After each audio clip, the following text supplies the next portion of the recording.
Hello and welcome to Horseplayer Happy Hour. I'm your host, Peter Thomas Fornatow, coming to you live from Kentucky Downs, my maiden voyage to this racetrack. Where we're going to have two win and you're in races this Saturday. Can't really get a sense of the place from this room I'm sitting inside of. I'm here because, believe it or not, it's one of the quieter places I could find, and also the light not quite as obnoxious as it was outside, and the internet seems good. But who knows? Maybe a little bit later in the show, we'll take a little bit of a tour. A man coming to us also from an unfamiliar location. We'll let him talk to us about that as much or as little as he wants. You know him from NBC broadcasts about horse racing, as well as his own eponymous podcast. He is TV's Matt Bernier. Where in the world is Matt Bernier? My view out my window is not nearly as fun as yours is. I'm in Stamford, Connecticut, getting ready for Kentucky Downs racing on Saturday. Unfortunately, I'm not there. I was down there last year. This year, I'm in studio. So looking forward to that. We've got a couple of win in your wins on Saturday afternoon. Turf Sprint, Kentucky Turf Cup. We'll talk about those later on in the show.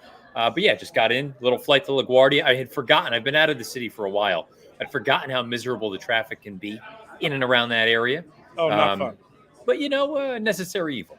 Yes, you got yourself where you needed to be. That's the most important thing, and that'll be fun. You got the what is the broadcast on Saturday? When will you be on for that, Matt? Do you have that? I know you'll be looking at those two win and you're in races, which are going to be the Sprint and the Kentucky Turf Classic. You can see some of the banners behind me from future winners, past winners of that race. Maybe a future winner. Arklow is back, but we'll get to that in a bit. But what time are you on?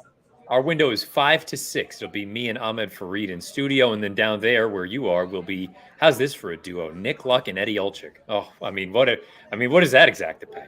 Not $1,000. It's fantastic. Not too bad. I wonder if Nick has made it here yet. We might as well address the terrible news of the day, though not a huge surprise. But we did hear the news that the famous owner and supporter. Really in the world has passed away today.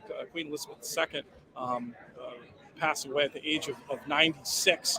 And it's news obviously it was always going to be a sad day, but it's like really hit me, Matt. Like, this is somebody who's just meant so much to the game, and especially, all the time I've spent over at Ascot and, what she means to that event. I feel myself a little verklempt over the whole thing, and I'm looking forward to tributes from the likes of Nick Luck and others to try to put her importance to the game in a little bit more perspective. Yeah, and to your point, it's not like this comes as a shocker really to anyone. She was 96. She lived a long, good, healthy life.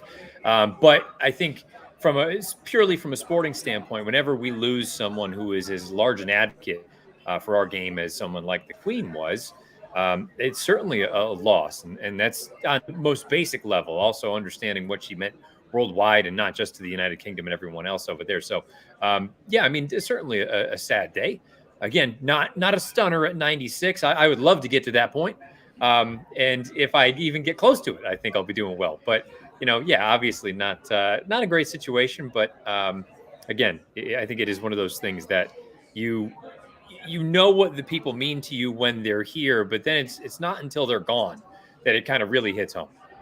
I think that's about right. And again, there'll be plenty of tributes, I'm sure, on Nick's show and elsewhere, talking about the role she played. Again, of course, not just in horse racing, but in the world, a true world icon gone at 96. Let's pivot back, though, to the matter at hand, Matt. This is Horseplayer Happy Hour. If you're joining us for the first time, it's something unlike anything else in racing. I was just having a conversation with an industry veteran about how hard it can be to get new ideas going in racing. And I'm really proud of the fact that we've gotten this thing off the ground, and we're now in our third year, because it does a lot of things that I think the industry needs. For one thing, it provides a low entry point with great value to horse players. These are games that cost just $20 to play. And along with our friends at the Breeders' Cup, we have an extra $20,000 added to this tour pot that you only need to play in any 1 week. And there's actually, after today, there are only 3 weeks left of what we call our regular season. But still, you could be looking at this for the first time, play 1 week, finish in the top two, and have basically a shot with only 79 other entries against you to compete for a $10,000 Breeders' Cup Betting Challenge seat. So it's great value to the players, and there's also the element of this that we are always talking about where it benefits Thoroughbred Aftercare, as the proceeds go to the Thoroughbred Aftercare Alliance and our founding partners at the In the Money Media Network, the Thoroughbred Retirement Foundation. So we're doing good things for horses when their racing days are done as well, which is a cause I know means something to you as a horse player as well. Yeah, absolutely. I mean, I think we owe it to the equine athletes to make sure that if they're not going off to some unbelievable, stallion farm, or they're not going to go off and be retrained as, a different kind of workhorses, or, show jumpers or whatever else it may be. I think at the very least we can do is for all the entertainment and in some cases the spoils that they give us.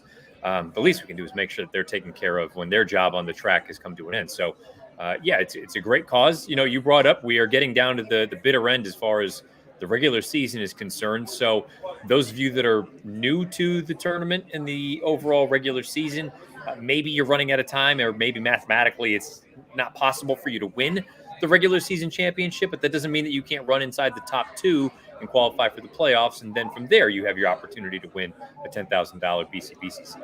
And if you've been playing all the way along, or even just the last few weeks, you have a great opportunity through your tour points to get into that 80-player tournament at the end of the season. Hopefully next week we can put some perspective on that. But I'll say this, I mean, I think you could be coming in cold, and with, 3 weeks to play, 3 pretty good scores could still get you where you need to be to qualify for those playoffs. Yeah, winning might be out of reach, but hey, if you've been playing and you have a couple of scores, winning might not be out of reach. We're going to get to the whole tour leaderboard in a minute, but let's start off looking at this week's contest.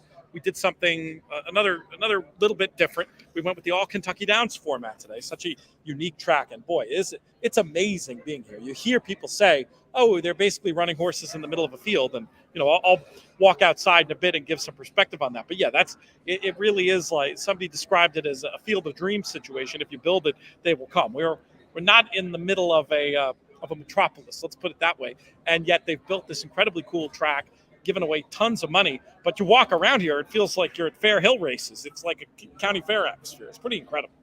Yeah, it's really interesting. This weekend was my first time going down there, and I think just the combination of things, where to your point, you are kind of in the middle of nowhere. It's right off of a little highway. You go walking in, the paddock is off on the side. There are no screens other than the one. At least there was only one last year in the infield. But beyond that, you just look out on the far side, and just on the other side of a highway, you've got this uphill turf, whatever you want to call it. It ends up being the hill going up before they take that left-hand bend. It's fascinating to watch. And then I think it does, at least for me, it really put into perspective when you're watching Kentucky Downs on the feed, that when that camera change happens, when you thought you were home and you still had an extra eighth of a mile minimum, it really comes into focus how far that stretch run is. And especially, I don't know if it really gets picked up on the video, it's a pretty steady incline for that final stretch. So we talked about it a little bit last week. Positioning, I think, is key. We saw some horses rally from off the pace the other day on Labor Day when they had to reschedule racing from the Sunday. But I still maintain, I think you need to be in striking range at the top of the lane, despite the fact that you've got forever and a day in front of you. Just because of the style for that finish, I think it's better to be up there than trying to make up too much ground. I think that's very well put. We'll take a closer look. I'll wander out there in a bit. Hopefully the internet will cooperate with us. We've got some great comments. Another thing we love about this show is the ability to interact with guests in the comments. So if you have a question, if you have a comment, whatever, pop it up in there. We'll get to some of those along the way. But right now, I think we should go ahead and look at the current contest leaderboard, AJ, if you don't mind popping that up there. And there it is. Familiar name. Been a little quiet this year by the high standard he set last year. But David Browning currently doing incredibly well with over $80 in the first spot. Dangerous player in these formats for sure. Robert Mack, 73.02. John Buckley, 58.08. John Bull, the third, 58.08 as well. That's a popular number. Obviously, that was one of the winners. As we have Kevin Walsh and Mike Thomas, Steve McGovern, Greg Kingma times 2. Ernest Hay, Pete Dressens, David Priz, Dave Nichols, David Brownfield. I'll give all the 5850 people, we might as well. Bruce Meyer, Julie LeBoyko, and Jerry McLennan. So a bunch of familiar names from our contest all up there at the top of the leaderboard now. We've got obviously 5 races left for things to sort themselves out all to play for in terms of this week's Horseplayer Happy Hour. Michael Domable, who's good at math, throws in here that by his calculations, it would take just a third place finish or maybe a 6th and 7th right now to qualify for the playoffs from the Tour. So that's incredible. So that it's even a better opportunity than I was thinking to get in. It's not, you don't just have to crack the exacta. You really just have to do okay. And we really encourage the folks watching and the folks playing to, mark these days on your calendar, because it's a pretty unique opportunity to get your share of that $10,000 Breeders' Cup Betting Challenge seat that's going to be given away vis-a-vis our playoffs, which start again in just a few weeks' time. 2 minutes to post to Kentucky Downs, but I do want to take 1 minute before we get into the particulars of this race, Matt. Just for those that don't know, a quick overview of what is the Breeders' Cup Betting Challenge. I mean, in my opinion, it's the best contest that there is in the entire world. $10,000 buy-in, $7,500 is your bankroll, $2,500 is the entry fee. And the thing that makes the BCBC such a mouth-watering kind of proposition is that you're betting on the Breeders' Cup events. We're not betting on just a sleepy Friday or a sleepy Saturday at whatever track we're talking about. We're talking about the best of the best as far as the equine athletes, the best of the best as far as the human athletes, and the best of the best as far as trainers are concerned from around the world. So, and this year, it doesn't hurt that we happen to be at Keeneland, which is one of the most picturesque. And obviously, I think here in the States, I would say it's one of the best racetracks that we have. So it's the best setup. It's the best tournament.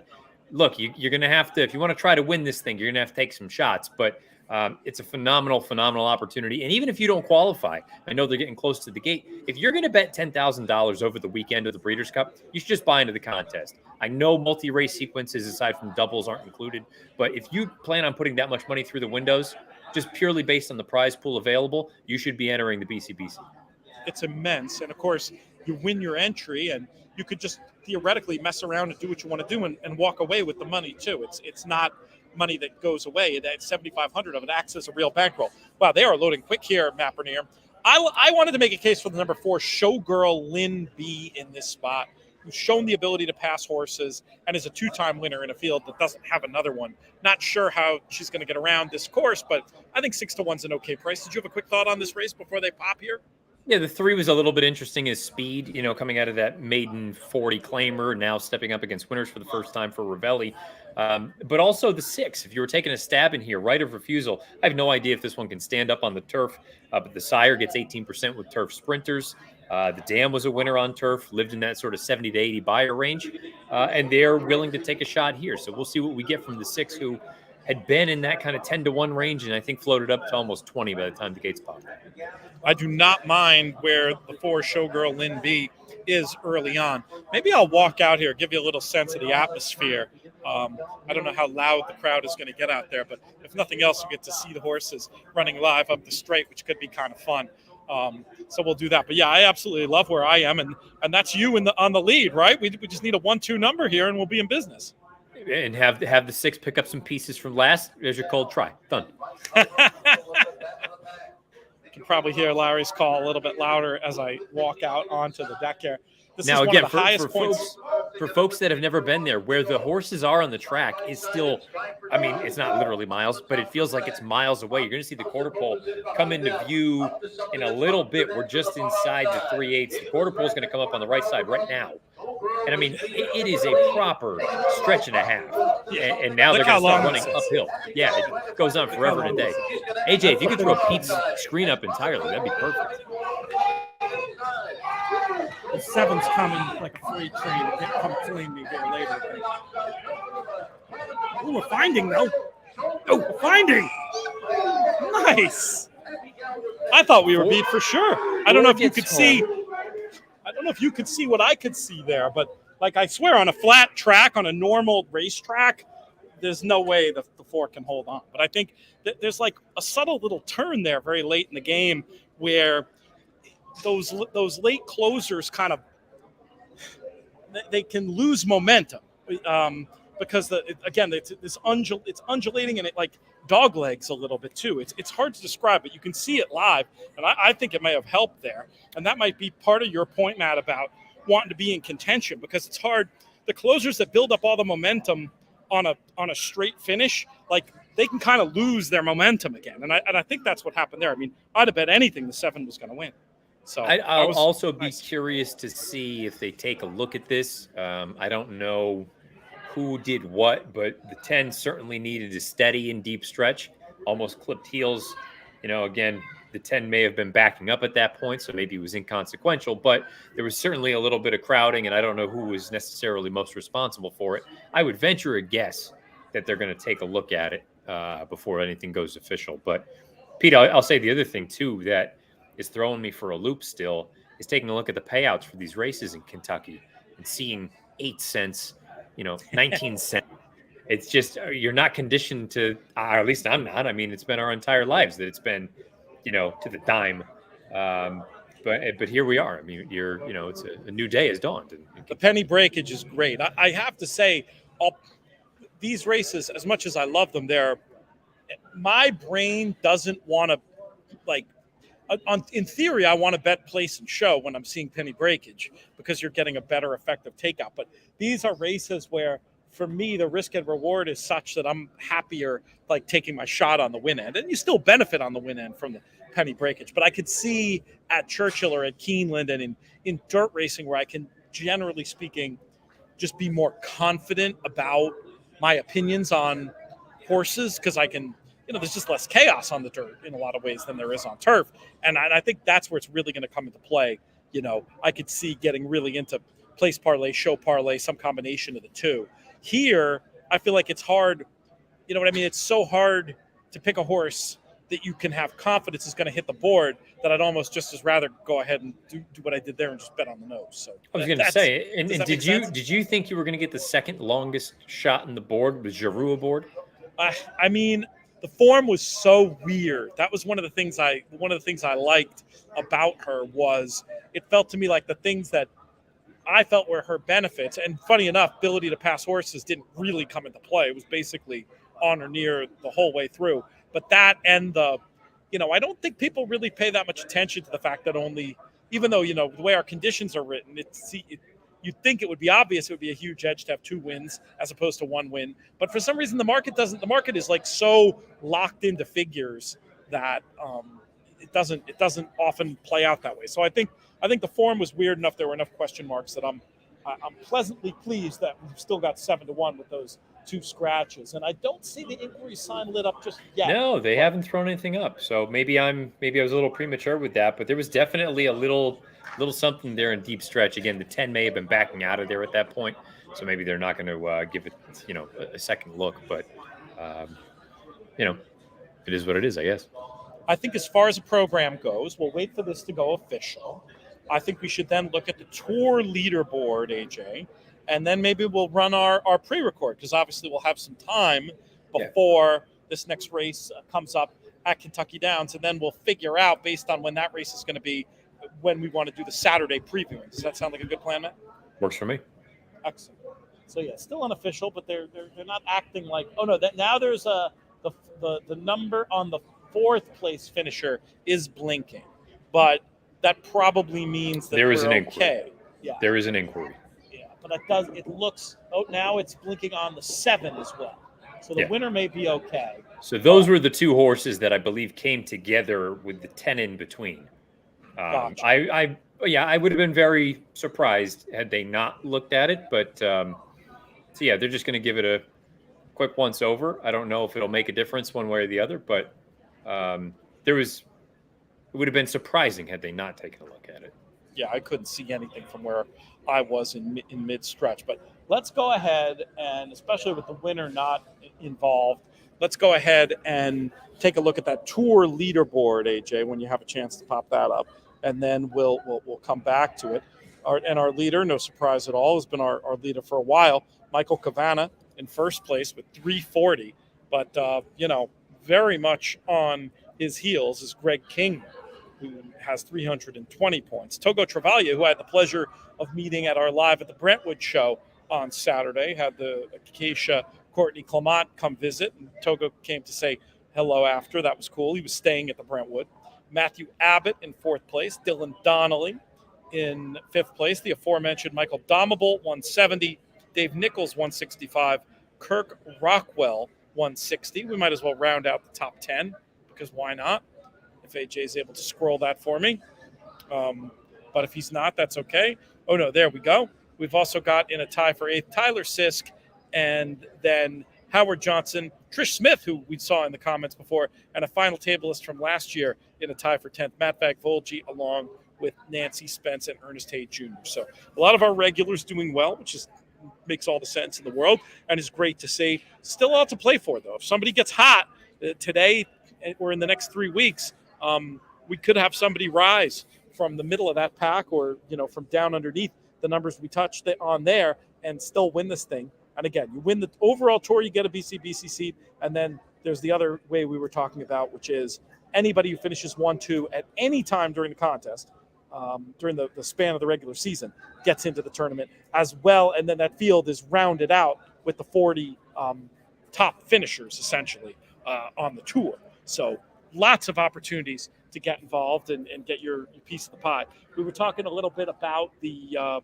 Breeders' Cup Betting Challenge and some of its benefits before, Matt, and you talked about the best of the best, and it's such a good opportunity. If you have the opportunity to get a seed through something like this for as little as $20, again, even if you're not going to go for the gusto and try to win the thing, even if you just play fairly conservatively, you won't have many better opportunities to participate in the prize pool just because so many people end up getting paid in the form of both cash, and it's also sort of a low-key great way to qualify for the NHC, the National Horseplayers Championship, if that's something that's either on your yearly wish list as a horse player or on your bucket list. They'll give away something like 25 seats to the NHC, depending on how much participation there is, and great way to win your way to Vegas. I don't encourage this, but the other thing you could do is almost not even worry about it. But you win your buy-in. You've got your $7,500 to play with. You could just play exactly what you were going to play anyway, and walk away with your money. I mean, I think that's a wasted opportunity to participate in the prize pool. But honestly, if you just view winning it as a $7,500 cash prize, like if that's your gambling personality, you could do that too. A lot of different ways to approach this. Yeah, and the other thing too is I'm taking a look at the head-on right now. If anything, my opinion would be that the 7 came in, and they continue to look at it. So, as we've said, the longer these things go, maybe that's a sign that something's going to happen. But to your point, also, even if you're someone who's not, I've talked about it. I don't bet sums like that other than once a year in this event. It's not a comfortable position to be in. There's also nothing wrong with looking at it saying, look, the likelihood of me winning, maybe it's not all that great. But if I hit the top 15, because I believe that's where they pay out to, 15th is something like a $15,000 cash prize right on top, including a NHC seat to go along with whatever your actual bankroll was. So, there are definitely other ways to go about it. There are some folks that if you want to win this thing, in all likelihood, you're going to need to push all in at some point. Whether it's earlier or later. I remember last year on day 1, which would have been Friday, Future Stars Friday, Edzo and I are standing there at the big board. It's between one of our hits, and we're looking at the totals, this, that, and the other. Neither one of us did anything on day 1. And, actually, it was last time we were at Keeneland because somebody hit the juvenile with Hot Rod Charlie in there, and they shot up to like $120,000 on day 1. They were like $40,000 or $50,000 ahead of everyone else, and we both said, "Oh well, depending on how it all shakes out, they're going to be playing. Everybody else is playing for second." That person, I believe, finished 4th. They didn't, and it's not like they had a bad day on Saturday. It was just other people, Jonathan included, decided we're pushing, we're going to be aggressive, and again, it's a different muscle. If you're comfortable in those kind of positions, or you have no problem going broke with whatever your buy-in was, you're going to be in a good position. You're someone that this isn't going to be the end of the world for. Someone like myself, I can only speak for myself, but I know there are others in the same camp. I'm going to hopefully build up a little bit of a bank early, so then I'm a little more inclined to take shots. Because if I'm a little chilly to begin and we keep dwindling away, I'm going to look at it and go, I'm going to walk out of here with more than I started with. I know that for a fact. So I'm not going to go crazy. I'll take a couple of shots. If I walk out of here with $1,500 in my pocket, so be it. But so much of it is just how the whole thing kind of transpires, depending on your threshold for risk. I think that's very, very well put, and it's a contest that contains something for everybody. And if you can get in starting with $20. And we didn't even talk about the traditional path. This is also just a regular qualifier into Saturday, regular feeder into Saturday's qualifier. So if you finish in the top 10% of entries, so today that's 14 or 15. I think it's 14 today. You have an opportunity to win your $179 buy-in, essentially. It's just like in poker. It's like a satellite. You can win in Saturday's game your $10,000 BCBC seat as well. So there's really 3 ways to win. This time of year, we're getting down to 2 ways to win, unless you've been playing along. But still, that's some pretty. It's a better opportunity than you'll find in many other gambling endeavors. And we encourage people to get involved and to encourage other people to get involved. Pete, we are 7 minutes into this inquiry. I mean, in what scenario do they not take one of these horses down at this point? I think they're just trying to figure it all out. I mean, I finally saw the head-on when AJ popped it up there, and it did look. I mean, you're absolutely right. It looked like something had to give. I mean, it was a numbers have come off the screen. Okay, that means we must be awaiting our final answer, and then we'll see when they hang the minutes to post up for race 7. Then we'll make a decision of where we're going to go from here. But let's see if we can't get some numbers and some prices. Hopefully, there's no big surprises here. It did look like the winner was clear of the Archie Barger. Yeah, I don't think the winner is going to be affected at all. If you tailed PTF, you should be collecting your. I'm not even going to say how much, because who knows with the breakage now. You're going to get more than you normally would. Wow. Yeah, they took the 7 down. 4, 1, 9, 10 in the end. That's 7 who was making that huge move in front of me. Must have been responsible for pinching out the 10, I'm guessing. I think that's probably it seemed like while the 9 was involved, it felt like the 7 was the one coming in, kind of created more of the bumping and all that kind of stuff than the 9 didn't. So they take the 7 down, put them behind the 10. There's your new official order of run, 4, 1, 9, 10. And we'll mention also that each of the Kentucky Downs days, we've got podcasts. This is the first time we've done one for every single day. So Saturday actually will be part of our late week show, the late week in the Money Players podcast. But then the other days that aren't on Saturdays will have their own shows. So yeah, Tyler Wisman and I had fun going over this sequence, and we're off to a good start with showgirl Lynn B paying $17.16 to win, $6.94 to place for contest purposes, $3.88 to show. I never tire of putting those penny breakage amounts there in our. How do you feel if you bet buttons to show and you get 3 flat? you want to be like, give me 301, give me 299, one of the two. Yeah, it's like this is like the old days. What's going on here? We've got 19 minutes. I think that's perfect time. We'll run our. Let me just do some quick math here. Yeah, we should be good. We'll run our pre-tape. We will do the next race at Kentucky Downs, and then the last 5 minutes or so, we'll go over the win and your in races for Saturday. So, Matt, I'm going to let you throw it to me because I always think it's weird when I throw it to me. Well, let's throw it to PTF. We're going to get a little more insight into some of the ongoing events over in Europe as we get closer and closer to the Breeders' Cup. The show, happy to bring in one of our international correspondents, somebody else I have the pleasure of working with in my other life as a U.S. correspondent for attheraces.com and Sky Sports Racing as well, and a man I've had the pleasure of sharing many a beverage with in Car Park 2 over at Ascot. He comes to us now from the London Lounge. He's Declan Ricks. Rixie, what's up? Pete, how are you, sir? I'm doing well, man. Very excited to be here in Nashville/Franklin, Kentucky for the Kentucky Downs meet, where we're going to have 2 win in your in races for the Breeders' Cup that we'll be discussing elsewhere in this Horseplayer Happy Hour broadcast. But when it comes to things international, I know, I can look at the form, but why not call on an international friend who lives, breathes, eats, and sleeps this stuff? And that's where you come in to help us with. We're really going to be focusing on 3, but there are 5 win in your in races from the Breeders' Cup in your native land over the weekend. How about first we start with a high-level view of Irish Champions Weekend and what it's all about? Yeah, look, this is it's a huge weekend in Europe here. You've got Irish Champions Weekend. They race at Leopardstown on Saturday, at the Curragh on Sunday. And here in the UK as well, you've got the St. Ledger Festival at Doncaster, which of course is always live on Sky Sports Racing. So, this is a pretty big weekend for European racing. ahead of, meetings like the Arc and British Champions Day, and of course the Breeders' Cup. Let's start off with the Royal Bahrain Irish Champions Stakes. This one is taking place on Saturday at Leopardstown. Winning, you're in action for the Longines turf. Let's start with your idea of the winner, and then maybe we'll circle around to horses who are participating here, who you think we might be seeing in a few weeks' time at the Breeders' Cup. Yeah, look, I suppose as the betting probably suggests, that the French raider Vidani of Jean-Claude Rouget's, owned by the Aga Khan, he is the most likely winner of the Irish Champion Stakes.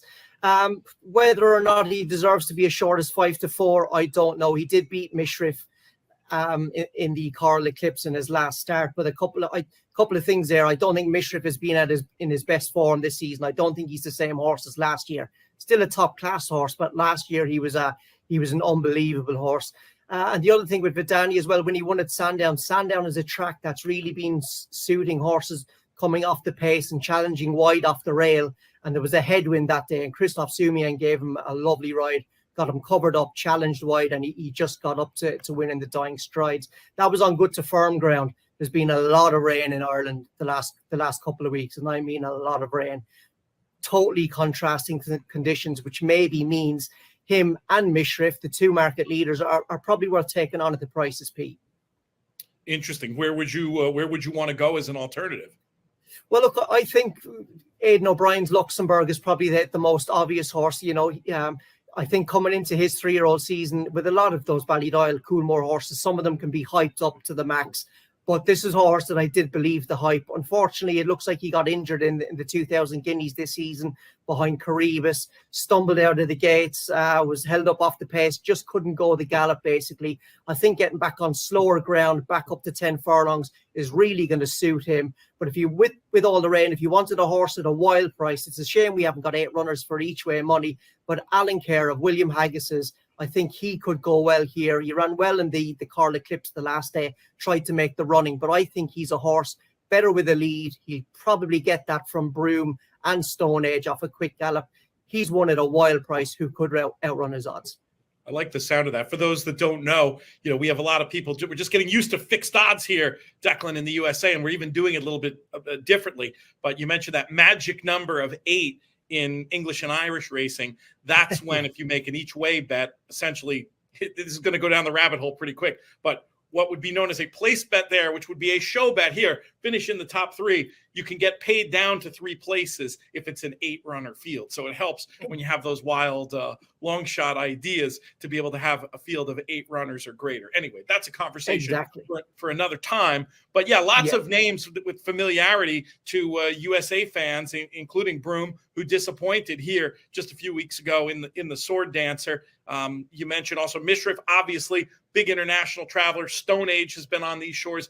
What are you hearing in terms of runners from the Champion Stakes who are likely to come back across the pond to contest the Breeders' Cup? Well, by the sounds of it, Mishriff, all being well, is 100% keyed in for the Breeders' Cup. The only thing with him, as I said, maybe he hasn't been in as good a form this season. And the other thing as well, Keeneland this time of year can get a little bit of rain.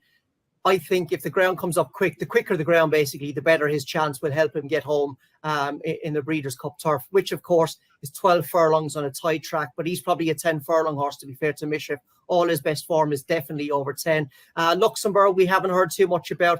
Alan Kerr is an international traveller. He's been to both Dubai and France already in his career. And although he started the season earlier, he did have a big mid-season break. He could potentially go to the Breeders' Cup turf as well. And Stone Age and Broome, you're North American fans, you probably know a little bit about them.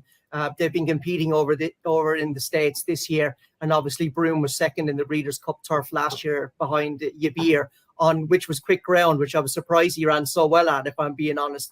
But yeah, we'll see. Broome maybe kind of blotted his copybook the last day. His habitual nature of starting slowly reared its head again.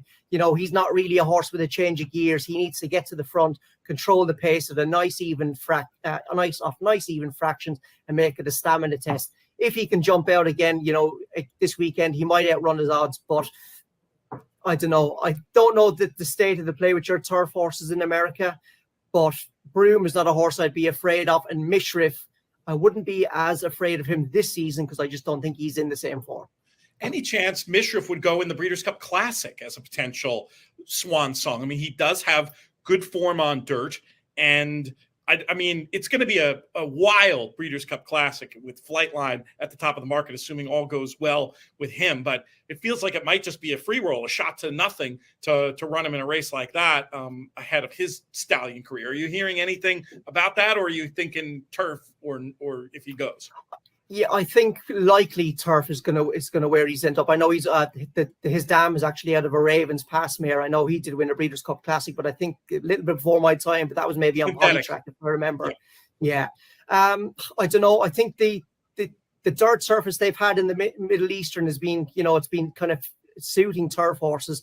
I think American dirt is just a different ball game altogether. Look, it'd be great if they roll the dice. He does travel strongly, which would help him. But I think if they want to go out in a blaze of glory, I think the Breeders' Cup turf is the way to go. Let's talk about the Coolmore America Justify Matron Stakes. Winning you're in action on Saturday at Leopardstown once again for the Maker's Mark Filly and Mare Turf. Give us an overview of this field, Declan. Well, look, the overview is simple here. We've got two genuinely top-class mares running here. Homeless Songs of Dermot Wells of Tarnawa fame, obviously, who won the Breeders' Cup Turf not too long ago. And Saffron Breach, who was trained by Jane Chapelheim. These are two legitimate top-class European filly, good quality, older filly, should I say. Homeless Songs is a 3-year-old. She won this year's Irish 1,000 guineas by 5.5 lengths, nearly on the bridle, beating Tuesday, who went on to win the Oaks at Epsom. This filly I could see absolutely loving 2 turns around America, because all she does is travel. She stays the mile, but she's got so much pace. It's going to be really interesting to see her back on the track. We haven't seen her in 111 days, and that's basically because the ground has been too quick for her in Europe. It's been a proper summer here in Europe. The ground's been quick. It sounds like, reading in between the lines, maybe she's a filly that's hard to keep right and get right. So Dermot Well, who's a master of patience, he's taken his time with her, and she returns this weekend. But in Saffron Beach, she takes on another top-class filly who's been in good form. She's another filly I could see going well around the 2 turns at Keenan as well. One, because she's got good gate speed and she's got good early pace and she can control the race. The thing is with her, though, Pete, all this rain, I think, is a negative. I think she's a proper fast ground filly. She's by New Bay. A lot of his progeny tend to be good on fast ground, and she's actually out of a Ravens pass mare as well. So just how she moves, her pedigree, everything about her, I think the ground could be a little bit soft for her this weekend, which may mean Homeless Songs will take a hell of a lot of beating. Okay, makes sense, and very interesting sounding match taking place there. Leopardstown's usually a great pointer for horses that will do well in America between the left-handed turns, and a lot of times it's not quite as autumnal this time of year in Ireland, so sometimes the ground will translate a little bit too. Obviously, we're not talking about rattling firm at Keeneland in the fall. It will be typically a bit more cut in the ground, our version of fall ground. I'm curious to see if the form translates from Leopardstown as much as it usually does to Keeneland. I guess we're just going to have to wait and see on that one. Yeah, no, exactly. I think a lot, it is left-handed. It is undulating, though, to be fair. I think the key thing with Leopardstown is it's essentially probably the premier track in Ireland with the Curragh, which basically means you get all the best horses running there. It's just a class thing, I think. But, the left-hand...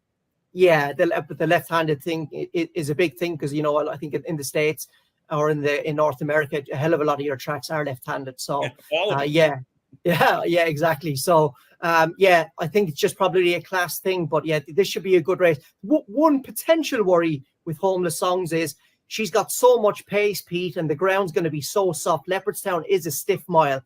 She could be running on fumes late, traveling strong. So potential maybe for this to be a blowout, and if fans again wanted a blowout horse, Sir Michael Stout sends a horse there, owned by Sheveley Park stud, called Lights On. Things haven't gone according to plan for her this year in parts because of the ground, but she is a filly who absolutely adores cutting the ground, and she's going to get some. I think it's very interesting Sir Michael Stout is taking a chance with her here. She could be a horse that could place at a big price. What kind of price do you think we'd be looking at? Well, I think in terms of the win market here, I'm seeing 33 to 1 at the moment, which is a little bit big. But, as I said, if it becomes a stamina test on soft ground and homeless songs, maybe is taken out of her comfort zone in terms of stamina. And then also Saffron Beach isn't as good on this kind of ground. If those two kind of falter, it could be a free-for-all in terms of the chasing pack. Sunday morning, we've got some win and you're in action as well from the Curragh. The one we're going to have you speak about, Declan, is the Al Basti Equiworld Dubai Flying 5 win and you're in action for the Turf Sprint. How's this field shaping up? The short answer is, Pete, I don't know. We haven't got the decks through yet. There's still 25 horses engaged in the race. I think decks will be through tomorrow, maybe around 11 a.m. UK time. So you can have a closer look then. But there is a horse keyed in here again for the Breeders' Cup. She's definitely going to take her chance there. And that's Highfield Princess, trained by a man called John Quinn. Maybe the Northern American scene doesn't know a lot about John Quinn, but he's a very good trainer.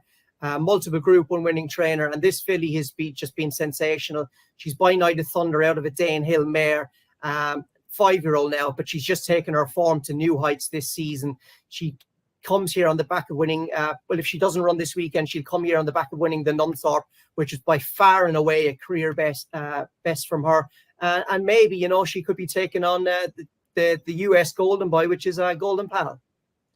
It'll be interesting to see how it turns out. We'll have more info on this Irish Champions weekend on our late week show. We'll have Nick Luck joining us for that tomorrow. Not quite sure if we're going to have all the Sunday decks yet by the time we speak. We'll figure that one out on the fly.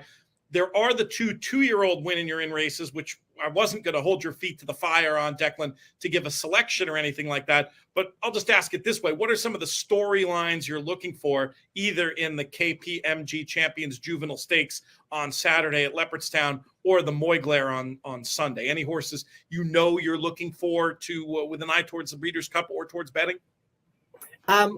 In terms of Breeders' Cup plans, yet probably still a little bit fluid. I think we're 2 months away yet. I think a lot of the juveniles probably still finding their feet. But Ballydoyle and Coolmore, they always support the meeting well. I'm sure they will have something here.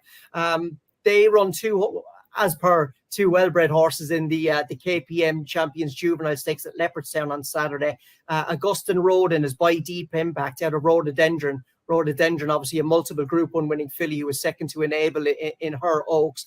And then Tower of London, a horse by Galileo, who is a full brother to Capri, who was an Irish Leger winner. They clash. It's interesting, Aidan O'Brien is willing to see the two of those take each other on in the KPMG. And I did hear a little whisper about 6 weeks ago. Michael Tabor, obviously one of the Coolmore team. A little birdie told me he's had a bet on Augustin Wren for next year's Derby before the horse even ran. So I think that's an interesting line to take into the weekend. But again, as I said, unfortunately, it's a little bit early to be firming up plans for the Breeders' Cup at Keeneland. Sure. No, that makes sense completely. Any quick thought on the Moyglare, just in terms of overview of what we might be looking at in terms of a field?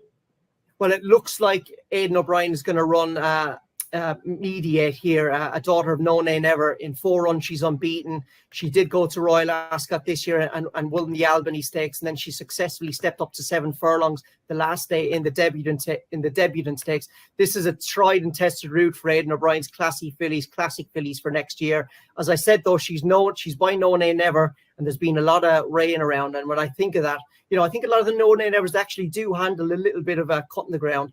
But I think their main asset is speed, maybe a little bit of precocity in there as well. We won't get those fields yet. So with all the rain, unclear on what exactly will be run. But if she is declared, she is, on what we've seen so far, the class act from a big yard. Great stuff, Declan. Really appreciate your help. Where can folks find more from you? You can see me sometimes on Sky Sports Racing when they're very stuck, but the day job is at theraces.com, which is a free website that all North American players should be checking out. This week especially, we've got the St. Ledger on Sky Sports Racing. We've got a special microsite there with lots of stats, betting angles, horses to follow, speed ratings, you name it. We've got it. And as ever, we always do a Breeders' Cup site, which will be launching hopefully in the weeks leading up to 2020 at Keeneland. Great stuff. And you can follow him on Twitter at HawkWing2002. Declan, we'll be talking soon. Cheers, Pete. From Declan, always fun to get those international participants on these airwaves. We've got 2 minutes to race number 7 here, Matt, and given how quickly they went in the last race, I think we should get a quick thought on this one. Look, I like the 4 a lot in here. Men Did We Stand, a little bit chilly on the tote, starting to come in, is the second choice, I believe, in the double will pays. Granted, you had the second longest shot win the race prior, so maybe there's not a ton of signal there, but second time starter for Rusty Arnold. Arnold doesn't win first out of the box, 5% over the past 5 years. Second time starters over the past 2 years, up to 24%, 36% on turf. She's by Mendelssohn, who's 23% with his turf runners so far. The Dam won on turf. I think the price is right for connections that know how to win here. 8-1. I've already made my win bet on Men Did We Stand. I get that for sure. I'm locked into some doubles here with the 7 and the 11. Stay Lost, the 7, ran a solid figure in that race at Saratoga, where the form is looking strong, producing 2 next out winners. I wonder if the European training style might help over this European style course. And then the 11, Wet Paint, good looking, works. The Dam was a 2-year-old stakes performer. I'm hopefully going to cash out to one of those 2 in this spot. Just looking at the numbers on the board, though, Matt, I definitely see the appeal of reaching for something at a bit more of a price. And 9-1 on yours looks pretty tasty. Yeah, I can't complain about the price. I really thought this one would take a little bit more. And again, we've seen in the past, late odds changes are certainly something that can happen.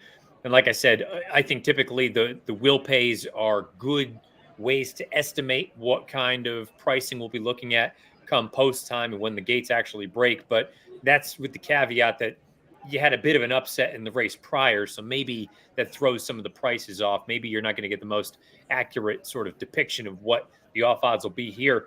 I think it's also worth noting, again, not to continue to try to make my case for the 4, but the 3rd place finisher came back and improved the buyer next out by 23 points.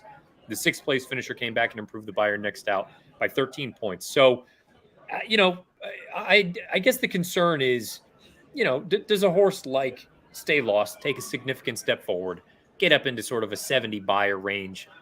Is anyone else in here capable of that? The First or for Cox that you have in your doubles, does she come out of the box running and earn some kind of a big fig? I'm not particularly concerned about outside draws in here. Typically, I think an outside draw for an inexperienced horse is a good thing anyway. But even here with sort of the undulating turf, I'd rather be in the clear than trying to work out some kind of a trip in behind horses. It'll be an interesting race to see. I looked at Tiger Tap a little bit. I think it's interesting that Brendan Walsh's horse in here taking quite a bit of money down to 6-1. So what is that, 3rd choice right now? 4th choice. Interesting race. It's always difficult to make heads or tails with these babies out here. It's a little tricky for sure. I am surprised at how heavily bet the favorite is in this spot. I mean, I wonder if there's some signal in that. My inclination is to take a shot against, despite the fact that Kenny McPeak certainly has great numbers stretching out 2-year-olds. We've talked about that many times on the shows, but I don't know, 3-1 in this competitive field, that feels short enough. I wonder sometimes too, and to your point, maybe there is some signal in it, but I do think here in Kentucky, we got somebody running away. That would be Metaphysical, who I actually looked at for a little bit. There wasn't enough turf pedigree for me to really get enticed. Really feeling herself right now. The Outrider seems to have a hold on her. I'd be surprised if she ran, but you never know. Anyway, back to being in Kentucky. I do wonder if some of the Kentucky-based connections, the McPeaks of the world, the Rusty Arnolds of the world, we can continue on with that kind of idea. I wonder if they take a little bit more money than maybe, I don't want to say than they should, but given a certain instance, in this case, I'm with you. I don't think the favorite should be bet the way that she's being bet based on what she's done in 2 career starts compared to some of the other horses in this race. Yeah, well, we'll see if we can be right about that. I'm definitely catching money with my 2, but I'm locked in. I'm just sticking with my guns here with the 7, the 11. I am tempted to go back in and bet your 4 a little bit now at double-digit odds, at least to get my stake back on this bet, though. That's a good price on a horse you made a very cogent case for. I'll be very curious what kind of trip she works out, too. You got Chris Landeros aboard. She showed some speed in the debut, and when I say speed, it's kind of wink-wink because they weren't going fast. So is it actually speed, or was it by default that she was there? It was a race that was washed off the turf at Ellis Park last out. She was perched 3 wide throughout. She was a little bit green. She swapped leads, rounding the turn. which again, that's purely an inexperienced thing. But she finished well and she galloped out really strong. So I think the distance is no issue for her. It's just more a matter of how does she take to the surface and is she ready to go? And I just thought she was interesting enough. I'll be honest, if she was half the price, which I kind of thought she was going to be, I wasn't sort of running to make my bet. I was going to say, yeah, okay, I think it makes sense. At twice the price I thought she would be, I have to make a bet. I think that's the way you're supposed to go about this. If you're getting perceived value, that's when you take advantage. And I think this goes to play as well. You know, one of the years that I had a little bit of success in the BCBC, it was really one of the big scores was in a race that I had no intention of betting, but there were 3 overlays. I bet each of them equally, and Work All Week ended up winning at 19-1. So, you know, all of a sudden, I'm in a totally different position than I would have been had I not bet the race. And the only reason I did that was because I was playing the tote board. There are times when a lack of betting action might have signal. I think sometimes off a long layoff. If a horse is a much bigger price than I think they should be off a long layoff, a lot of times I will not bet more. I'll bet the same or maybe a little bit less than I was going to. But in a chaotic maiden race at a place like Kentucky Downs, if there's more value baked into that price, I think that's just because these races are hard to bet. They're hard to figure out. And in that instance, like you just said, Matt, that'll get me involved if I wasn't sure I was going to be involved, or it'll get me betting significantly more than I was going to bet. Does that make sense to you? Yeah, no, 100%. I just read, and I want to say it was in Brohammer's book. I've been going through, kind of thumbing through a couple different books recently. Modern Pace Handicapping, that one? Yeah, and the idea of, you know, oh, well, a horse is cold on the tote. Well, sometimes that's the case, but more often than not, I mean, it's just a bit of an inaccurate assessment of a horse, or an accurate assessment of a horse, and you were just wrong. You know, it has nothing necessarily to do with the fact that the connections aren't thrilled with the way that the horse is coming into the race, so they're going to kind of back off a little bit. I've only had one time in my life where I knew something was funny. I bet the race, and it played out exactly that way. And it was Lee in the Whitney a number of years ago. Opened up at like 7 or 8-1 and should have been, I think it was the second choice in the morning line, 5-2, somewhere thereabouts. And he never picked his feet up. And I said that there was something there. There was because on paper, there was nothing that would suggest that race was coming. He just didn't run well, and the tote board was correct. Well, finally, looking like we're getting ready to get started here. One thing we did not do on the show was do much reviewing of a big weekend last weekend. Now, if you're interested in that type of material, Matt has a whole show on it, and I have a whole show on it. But I do want to at least acknowledge, while we have a minute, that last weekend certainly seems like it's going to be the key data point in whatever happens for this year's Breeders' Cup Classic. How wowed were you, Matt, by Flightline? It's going to be a little segment in Saturday's show. But I guess I'm going to kind of pose the question to you. I mean, how does he lose? Unless something unforeseen happens, how does that horse lose the Classic? The point I brought up on my show on Monday, I think we all agree that Life is Good is one of the more talented horses of the past probably 5 years. 4 of Flightline's 5 career races are as fast, if not faster. And his most recent one, he's 10 lengths faster. I'm blown away by it. I thought it was phenomenal. I appreciate greatness in sport just in general. So to see what he did, I was blown away. I will say in the Classic, I have zero interest in trying to beat him. And I don't know what that means as far as the BCBC is concerned for me. That's a good point. The last race will be presumably a 1-2 shot who's going to be very hard to beat.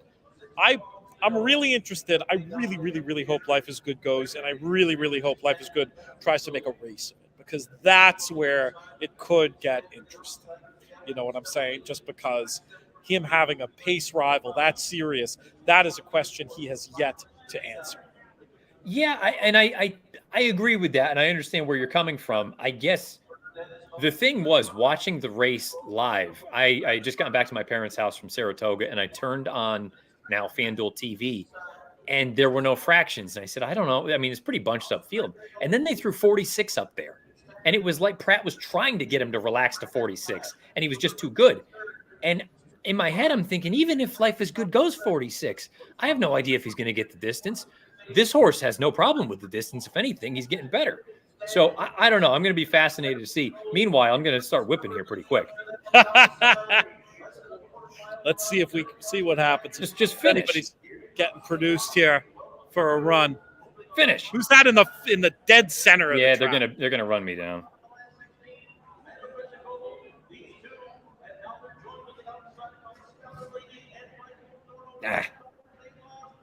I need stay lost, and it's that same thing, like hit a certain point and just stop closing. Like there's this little point in the track that's very late on that you have to sort of get over. A lot of horses lose momentum on it, but another interesting finish here at Kentucky Downs. No good for me. No, me neither. That was the favorite, right? That was that was McPeak. There you go. Well, they were right that time. The money told there. And the McPeak stats stretching out 2-year-olds to a mile or farther on the turf get even better. All right, we have only a few minutes left, Matt, and I do want to at least give some high-level thoughts on the win and you're in races coming up this weekend. So why don't we go there and take a quick look? The first of the races is the what happens first? Is it the sprint or the cup? I don't have the FanDuel Turf Sprint. Okay, the FanDuel Turf Sprint. What was your thought on this one? Well, I mean, the horse that's going to take all the beating is Arrest Me Red, understandably so, on the outside for Ward. Ran really well in the Jaipur, just lost to Casa Creed, came back and won the 4-star Dave. Won the Turf Sprint at Churchill 2 starts back, albeit on the better part of the racetrack, despite being 10 wide. 6 at Kentucky Downs, a little bit of a different ball game. I don't know that I need to get stuck into too short a price. I think Totally Boss is interesting. I still got a little more work to do, but this horse won this race 2 years ago, and historically throughout his career, second off the bench, has taken significant steps forward. If you're trying to get really crazy, Bob's Edge really has done nothing wrong in the 2 turf runs he's ever had. He won at Keeneland back in the fall of last year, and his form at the end, or let's say into the summer of 22, went off, but he came out firing in those runs down at Oaklawn. If he can transfer that form and he's anything close to that 30-1 morning line, I'm not saying he's going to win the race necessarily, and maybe I will end up picking him. I don't know, but he's one if you're playing tries or supers or anything like that. I think sprinkle him in there at a big number as well. I thought there was a story to be told about Front Run the Fed in this spot. It's sort of a twofold case. For one thing, this is a horse that ran his best career race by far last year. Maybe that was rain aided, but it does look like there's going to be some rain on Saturday morning, so that could come into play once again. And then you look at closing sectionals, and this horse comes out pretty well against this field. Hasn't been beaten all that far at the Grade 1 level. And the last race was a race, making a move into a fast pace, getting tired, looks maybe suited for a cutback. Now, I know this isn't your normal cutback because this is 6 that plays a bit more like a mile anyway. But I thought at 15-1 was a little bit interesting. I wasn't going to cut off my nose to spite my face. I was definitely going to use some Arrest Me Red because he's just got such strong figures, and if he takes to the course, it's going to take a lot of beating. But those were the 2 that I wanted to focus on in the sprint when you're in action. And then the other win and you're in race on Saturday that Matt will be on NBC4 is the Kentucky Turf Cup. Really interesting field. I mean, what an amazing story is Arklow coming here. Is this his 5th time in this race or just his 5th time at Kentucky Downs? I know he's running this race a lot. He's won this race before. Obviously a tough class horse. And then Gufo, sort of a surprise entrant coming back quick out of the Sword Dancer, who on form and figures stands out. I was going to try to get Temple to the winner's circle in this spot. Sort of second off the layoff, ran pretty darn well in the United Nations, a race that's produced great form, including Gufo. I thought Temple was maybe a little bit interesting, and I thought maybe you'd get all of that 6-1 of the morning line, or maybe even a little bit more with Arklow and Gufo in the field. How do you see this one? Yeah, I think you will get that price on Temple, and I think he fits in here very well also. Gufo, to your point, kind of the surprise. I was stunned to see his name pop up. I'm going to screw up the numbers a little bit. I sent them in an email to our production team. Clement has only run a horse back on 2 weeks over the past 5 years, 15 times, I think. I mean, this is a very atypical move for Christophe Clement. So it's either a major vote of confidence that the Sword Dancer tightened him up and he is ready to go kicking the stalls down, or they're taking a shot for big cash at a track he's never run at, which is a very, very bizarre configuration. To me, I'm going to try to just beat him. I'm throwing him out entirely. If I decide to play any picks, I'm only going to use one horse and one horse only, and it's Arklow. Arklow loves this racetrack. And if you go through and look at each of his last 5 runs, he has had trouble in every one of them. Prior to that, he had rattled off victories in 3 out of 4 races. So, you go to that UN, he takes a miserable step. This is in 21. Miserable step on the far turn, draw a line through it. The Del Mar handicap, he's 7 wide throughout. It was an impossible trip, draw a line through it. The Turf Cup at Kentucky Downs last year, we're going to do a whole thing on it because he got stopped multiple times, rounding the far turn and in deep stretch. The Turf Classic at Belmont, he's too close to a fast pace, gone for a long, long time, and then shows up in that Bowling Green, and he's boxed up in behind horses for the longest time, finally is able to get out into the clear and finishes with a rush. I think he is in – it's not that he's in sort of dirtied up form because his figures are still good. I just think he's actually run considerably better than his overall record recently would suggest. And if I can get 3-1, I think that's fair. I like Arklow a lot. Yeah, I get it. And I mean, with what he's done on this turf course, it's such a horse for course situation. I've got him all over my tickets. I was just going to take a little bit of a shot with Temple based on the fact that I think he might just be a little bit too big of a price in a race where, I mean, I don't really have any question about Arklow other than will he really get that much, or is he going to be bet down to more where Gufo is? Obviously, we'll have more intel on the day. That was my fear in wanting to put Temple above him. And Gufo's a horse who could easily win, and I will use as a backup in picks where appropriate, but I don't trust at a short price, even though, I mean, it makes sense. Maybe they're just thinking, well, there isn't another race we want to run between now and the Breeders' Cup, so they just figure, what the heck, he's sharp. He obviously came out of the race well, and sometimes when a trainer as good as Christophe Clement does something so unusual like that, I take it as a positive just based on the fact that, in trainer X we trust. Christophe Clement, certainly one of those guys. So just a backup, not a horse I'd be interested in on the win end, and could really get bet off the boards in the spot off that big grade 1 win a couple of weeks ago. The only other one I would throw out there from a pricing standpoint, and maybe I will be using underneath, and if I play a pick, maybe it would actually be defensive, so I'm going to contradict myself. Red Knight down on the inside, I think is kind of sneaky. That run at Colonial was effectively the first start in a year, and he looked really, really good. He had a little bit of trouble early on, but still finished really strong. He's had success at Kentucky Downs in the past. I've brought up the Keeneland to Kentucky Downs, sort of comparable. I know it's kind of looks like apples to oranges, but they end up playing very similarly. He's had success at both of these tracks, and he's going to probably be every bit of that. Well, maybe not 15, maybe he's 12-1, something like that. I could see Red Knight getting a piece of this thing at the very least. I think it makes a lot of sense. Let's look at these leaderboards one more time, and then we will bid you adieu. Though you'll see Matt on TV this weekend. You'll see me on the Late Week Show over at InTheMoneyPodcast.com. Right now, Bruce Meyer has taken the lead, 82-18. David Browning hanging tough in second with that $80 total. The two-fisted Greg Kingma, going to be big tour implications here potentially, with Greg Kingma doing so well on the tour overall, currently in a tie with himself for third at nearly $75. Robert Mack, David Priz, John Bull III, John Buckley, Mike Thomas, Kevin Walsh, Scott McGovern, Ernest Hay Jr., Pete Dressens, Dave Nichols, David Brownfield, Julie LeBoyko, and Jerry McLennan.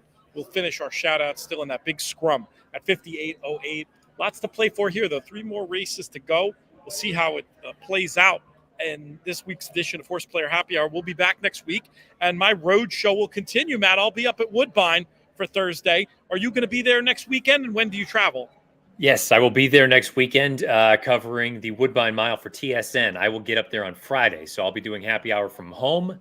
Have a quick moment. We rescheduled a little family trip, so the minute I get done here in Connecticut, we go off on a family trip. Right. Then I quick go home, wardrobe change, get on the plane, go to Canada. So I will see you up there, but Happy Hour next week. I will be home getting ready for should be a phenomenal weekend up there north of the border at Woodbine. I'm fingers crossed. I don't know if you can confirm. I know Modern Games is the name that keeps being thrown out there. I had already said to Nick Luck months ago, I think if he can get there, I think he is as likely a Breeders' Cup Mile winner as there is here. So I really hope. I'm a big fan of that horse. I hope he shows up. He's very cool, and I have heard similar rumors, but I cannot confirm. But we'll know a lot more next week, and we're going to have loads of Woodbine coverage across the In the Money Media Network, including on the Matt Bernier Show early in the week. I'm sure you'll be doing some looking forward as well. Check Matt out on NBC. Check me out on InTheMoneyPodcast.com. Join us next week at Horseplayers.com. Hey, you can participate in the Breeders' Cup qualifier too over at horseplayers.com this weekend. Go and check that out. Really looking forward to coming back here with you all once again. But that's it for now. We'll thank Matt Bernier one more time. We'll thank our friends at the Breeders' Cup, especially Haley, who's actually running around here at Kentucky Downs today. I'll go say hi to her again after. Justin over there, always a joy to work with. Team at horseplayers.com. Producer AJ, ably filling in for producer Craig. We appreciate all of his efforts. Declan Ricks, it was great to have that cameo. Always fun to get those nice international accents on these airwaves. This show's been a production of the Breeders' Cup and In the Money Media. On our side, our business manager is Drew Coatney, our chief creative officer is Jonathan Kitchen. I'm Peter Thomas Fornatale. May you win all your photos.